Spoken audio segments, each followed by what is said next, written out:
யாழ்மறை மாவட்டத்தின் முதன்மையானதும் பழமையானதுமான திருத்தலம். இந்த திருத்தலம் 1544ஆம் ஆண்டு ஒரு போர்த்துகேய கப்பல் இந்தியாவுக்கு போகின்ற வழியில் மறையுரைஞர் அதில் தன்னுடைய மறையுரையிலையும் சொல்லியிருந்தார். பெரிய கடல் கொந்தளிப்புள்ள கடல் புயலில் அகப்பட்டிருந்த வேளையில் அந்த கேப்டன் இந்த சிந்தாத்துறை மாதாட்டம் மண்டாடுகின்றான். அந்த மாதாவை அவன் எப்பொழுதிலுமே தான் பயணம் செய்கின்ற பொழுது தன்னோடு எடுத்து செல்லுகின்றவன். என்று சொல்லிச்சுன்னா மாதாவினுடைய துணியை அனுபவித்து மாதாவினுடைய பக்தனாக வாழ்ந்தவன். அந்த மாதாட்ட சொல்கிறார், நீதான் அம்மா என்ன நீ காப்பாற்று, என்னையும் இதில் என்னோட பயணம் செய்கின்றவர்களை எங்களை கப்பலையும் காப்பாற்று. அந்த புயலுக்குள் மத்தியிலும் அந்த தாயானவர் அந்த கப்பலை இந்த சாட்டுக்கரைக்கு கொண்டு வந்துட்டான். அது அனுபவித்த அந்த கேப்டன் என்ன செய்தான்டா, இங்கே இருக்கிற இந்துக்கள் எல்லாரையும் கூட்டிட்டு வந்து இங்கே ஒரு கொட்டில் ஒன்று போட்டு அந்த மாதாவினுடைய மகிமையை பறைசாற்றி மாதாவை எல்லாரும் வழிபட அவன் காரணமாக இருக்கின்றான். ஏராளமான மக்கள் வருகின்றார்கள். ஏராளமான புதுமை அந்த காலமே நடந்திருக்கின்றது, வரலாறுகள் சொல்லுகின்றது.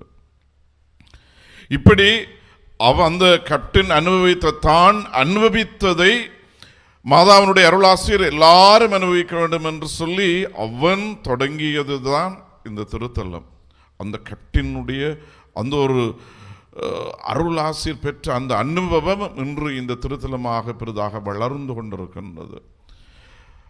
என்ன நடந்தது என்று கேட்டால், அதுக்கு பிறகு ஒல்லாந்தருடைய ஆட்சி வருகின்ற பொழுது இலங்கையில் ஒல்லாந்தர் கத்தோலிக்க ஆலயங்கள் எல்லாவற்றையும் இருக்கின்ற பொழுதெல்லாம் இந்த குட்டில் கோயிலையும் இருக்கின்ற பொழுது இங்கிருந்து இந்துக்கள் அந்த மாதா சுரூபத்தை, அந்த அற்புத சுரூபத்தை இந்த கிண்ணத்தடி அந்த வரலாறு எழுதியிருக்கின்றோம், அந்த கிண்ணத்துக்குள்ளே தாட்டு மறைத்து விடுகின்றார்கள்.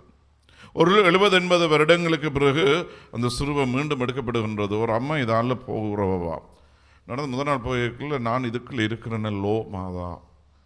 திரும்பவும் பகல் 3 தரமும் சொன்ன பிறகு அந்த அம்மா போய் எல்லாருக்கும் சொல்ல, அவங்க எல்லாருக்கும் தெரியும் இதுக்குள்ள மாதா தாட்டது என்று சொல்லி வயது போனவர்கள் எல்லாரும் அதை எடுத்து மீண்டும் ஒரு கொட்டில் கட்டி மீண்டும் மாதாவினுடைய பக்தி இங்கே பரப்பப்படுகின்றது. மாதாவின் மகிமை பறைசாற்றப்படுகின்றது. ஏராளமான புதுமைகள் நடக்கின்றது. இந்த ஆலயம் கட்டப்பட்டது 1928ஆம் ஆண்டு. இன்று இந்த திருத்தலம் 471 வருடங்கள் பழமை வாய்ந்ததாக யாழ்மறை மாவட்டத்தின் முதன்மையான திருத்தலமாக இருக்கின்றது.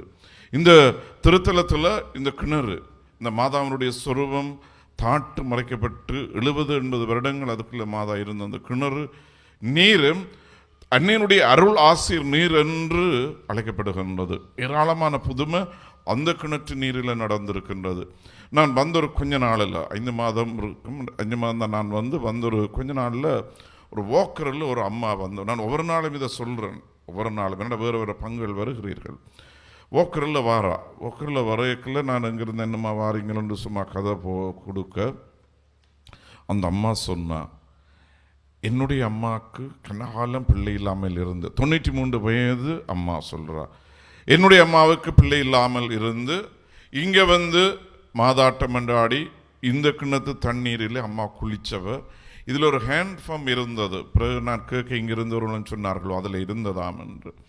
அதில் குளிச்சுத்தான் என்னம்மா தான் என் அம்மாவுக்கு கொடுத்தவ, அதனால தான் நான் இங்கே போகிறேன்னு சொல்லி நடக்க முடியாத ஒரு அம்மா போக்கரில் சொன்னான். இப்படி ஏராளமான புதுமைகள் நடந்து கொண்டே இருக்கின்றது இற்றுக்கண்ணம் வரைக்கும். 12 வருடங்களாக குழந்தையில் பாக்கியமில்லாத ஒரு இந்து அம்மாவும் இதே மாதிரி தன்னுடைய வாழ்விலையும் அதை அனுபவித்தவர். ஒரு 3 கிழமைக்கு முதல் ஒரு 7:30 போல் கூட்டம் ஒன்று நடந்து கொண்டிருந்த பொழுது ஆசிர்வதிக்க கூப்பிட்டாங்க. நான் போனேன். அந்த மாதா சுரூபம், அந்த கேப்டன் கொண்டு வந்த சுரூபம் இங்கால அந்த மிளதிரி கொளுத்துறது பக்கத்தில் இருக்கிற கைக்கோயிலுக்குள்ள இருக்குது. சின்ன மாதா, அழகான மாதா. அந்த மாதா சுரூபத்துக்கு முன்னாடி என்ன கூப்பிட்டாங்க, ஃபாரூக்கா வாங்க ஆசிர்வதிக்க கொண்டு. நான் போய் சும்மா கதை கொடுத்து பார்த்தா ஏதோ அண்டைக்கோ முதல் நாளை பிறந்த ஒரு கைக்குழந்தையோடு நிற்கிறாங்க. இப்போ நான் கேட்டேன், இன்னும் இந்த நேரத்தில் இப்படின்னு சொல்லத்தான் அவங்க தங்கட கதையை சொன்னாங்க. அது எனக்கே ஒரு உணர்வு பூர்வமாக ஒரு வித்தியாசமான அனுபவமாக இருந்துச்சு. அவங்க என்ன சொன்னு சொல்லி சொன்னால், எங்களுக்கு பிள்ளை இல்லாமல் கனகாலமாக இருந்து இங்கே வந்து மன்றாடினாங்கள். இந்த தண்ணீரில் தான் எங்களுடைய வயிறெல்லாம் கழுவினான். சரியா 10வது மாதம், சரியா வந்து மன்றாடி 10வது மாதம் எங்களுக்கு இந்த பேபியை மாதா தந்தவர். மன்னரிலிருந்து வந்திருக்கிறோம். நாங்கள் வீட்டை போக முதல் ஹாஸ்பிட்டலால் இங்கே கொண்டு வந்துட்டு கொண்டு போகணும் என்று சொல்லி சொன்னார்கள். இப்படி ஏராளமான புதுமைகள் நடந்து கொண்டிருக்கிற ஒரு திருத்தலம். யார் யாரெல்லாம் மனதில் இருத்தி பல சுமைகளோடு வேண்டுதலோடு வருகின்றார்களோ எல்லாருமே என்னுடைய அருளாசிரியரை பெற்று செல்லுகின்றார்கள். அந்த கேப்டன் காட்டிய அந்த வழியில் அன்னையினுடைய இந்த மகிமையை பறைசாற்றுகின்றார். அதையும் அந்த மன்னால் இருக்கிறவர்கள் யாரோ சொல்லி கேள்விப்பட்டு தான் இங்கே வந்தவர்களாம் என்று சொன்னார்கள்.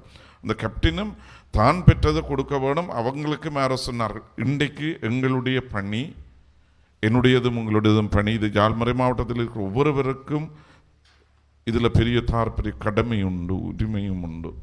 இந்த அன்னையனுடைய திருத்தலத்துடன் அன்னையனுடைய மகிமையை நாங்கள் எல்லாரும் ஒரு சேர பறைசாற்றுகின்ற பொழுது இன்னும் ஏராளமான பேர் வந்து அன்னையனுடைய அருளாசிரியரை பெற்று தங்களுடைய வாழ்வில் மகிழ்ச்சி அனுபவிப்பார்கள்.